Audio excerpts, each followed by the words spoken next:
Hi good morning friends. आपके लिए मैं लेके आया हूँ एक और तगड़ा वीडियो CESC लिमिटेड। हाँ जी, CESC लिमिटेड के ऊपर मैंने ये वीडियो बनाया है आपको शो करने के लिए कि क्या हालत चल रही है CESC के अंदर। क्या हमें इन्वेस्ट करना चाहिए, क्या हमें अभी होल्ड करना चाहिए, क्या करना चाहिए, इस सारी चीज़ों के ऊपर मैं बात करने वाला हूँ इस पर्टिकुलर वीडियो में।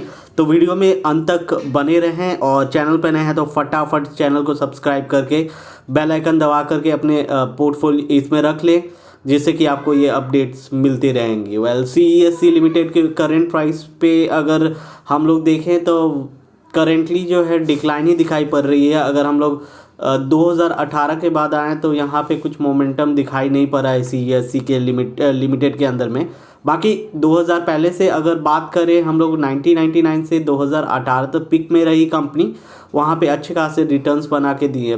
बाकी अभी क्या बना के दे रही है इस पर्टिकुलर कंपनी जो है, अभी डिविडेंड आपको दे रही है, वो भी तगड़े डिविडेंड दे रही है, डिविडेंड भी दे रही है। और साथ ही साथ आप ऐसा नहीं बोल सकते हैं कि रिटर्न्स जो है एकदम ख़राब हो जाएंगे या फिर कैसी हो गई है।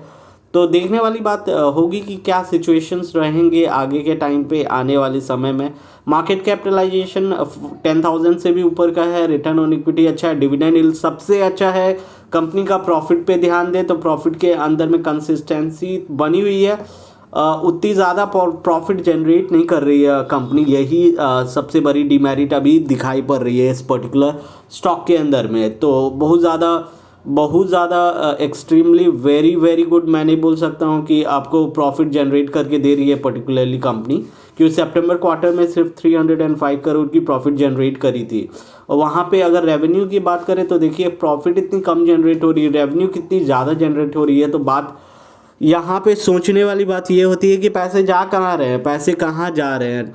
क्योंकि कंपनी अगर इतना ज़्यादा रेवेन्यू जनरेट कर रही है तो प्रॉफिट क्यों नहीं गेन कर पा रही, प्रॉफिट क्यों नहीं बना पा रही है। इसके काफ़ी रीज़न हो सकते हैं, जैसे कंपनी के ऊपर डेप्ट कितना है, कंपनी कितना ज़्यादा एक्सपेंसेस कर रही है, कंपनी के ऊपर सारी चीज़ें देखने वाली बात होती है। बाकी अगर नेट वर्थ के ऊपर ध्यान दीजिए तो नेट वर्थ कंपनी का कंसिस्टेंट है, कुछ क्वार्टर्स लगातार ही कंसिस्टेंट मैं बोल सकता हूँ नेट वर्थ है।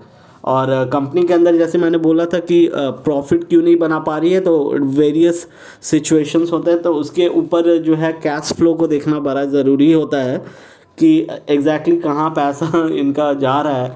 और ऑपरेशन के अंदर में काफ़ी एक्सपेंसेस हो रही है। बाकी अगर देखें हम लोग CESC लिमिटेड करती क्या है तो आपको पता ही होगा, कोलकाता के अंदर में और वेस्ट बंगाल के अंदर में पावर डिस्ट्रीब्यूशन, पावर सप्लाई और पावर जनरेशन का काम करती है। CESC limited is an India based company which is primarily engaged in generating and distribution of electricity, operates spanning the volume of chain of mining and coals। तो ये एकदम simple में अगर समझें तो electricity distribution and production West Bengal के अंदर करती है CESC लिमिटेड। बाकी फेस वैल्यू उनका 1 रुपये का है, तो अगर 10 रुपये का फेस वैल्यू होता तो समझ लीजिए कहाँ पे प्राइस होती। अगर स्प्लिट दिया होगा उन्होंने पहले बोनस स्प्लिट के बाद, ये करंट सिचुएशन है कि 100 रुपये से भी नीचे चली गई है।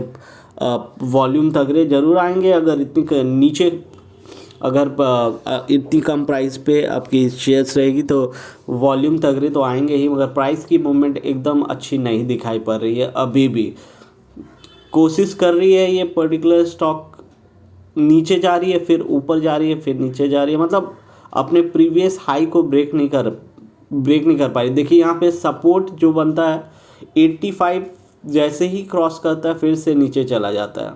2-3 बार रिट्रेस किया है, उनको 85 के प्राइस को क्रॉस करने की कोशिश करता है, वहाँ से फिर से गिरावट चालू हो जाती है और फिर यही सिचुएशन अभी भी है, अभी भी वो बढ़ रहा है। हो सकता है आने वाले टाइम में 85 के प्राइस को टच करना चाहेगा।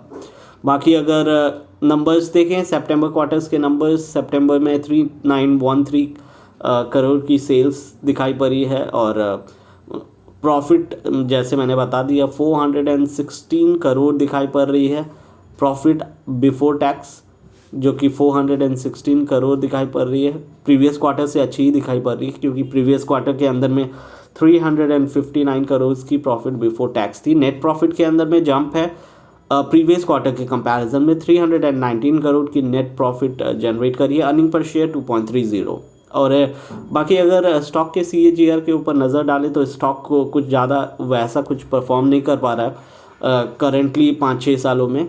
मैं बोलूँ तो 2008 प्रिसाइजली 2018 से 2022 4 साल तो 10 ईयर के CAGR अभी भी बहुत डिसेंट है कंपनी के अंदर।